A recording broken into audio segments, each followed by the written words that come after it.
உறுதியாக திராவிட முன்னேற்ற கழகம் மீண்டும் ஆட்சிக்கு வரும் என்று அருண் மனதார நம்புகிறார். அப்படி இருக்கும்போது இதை நான் டிஸ்டர்ப் பண்ணிட்டு இருக்கேன். சீரா போயிட்டு இருக்கிற அவரோட லைஃப்ல நான் இடையூறாக இருக்கிறேன் என்று கருதுகிறார். பெரிய பெரிய ஆளுங்களை எல்லாம் நம்ம காலி பண்ணிட்டோம். Senior officers, IPS officers, IGs, DIGs அவங்களெல்லாம் காலி பண்ணிட்டோம்.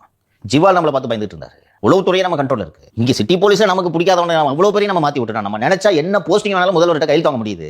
இவன் ஒருத்தையும் ஆஃபீஸில் இருக்க வேலை செய்யறவனோட பைக்கை தூக்கிட்டோம், கேமராமேனோட பைக்கை தூக்கியாச்சு, மிரட்டியாச்சு, வீட்டில் சாக்கடை அள்ளி ஊற்றியாச்சு, இன்னும் பேசிட்டு இருக்கானே. இதுக்கு மேலே இவனை உயிரோட விடக்கூடாது அப்படின்ற எண்ணத்தில் தான் இவர் இதை செஞ்சுக்கிட்டு இருக்கதா சொல்கிறாங்க.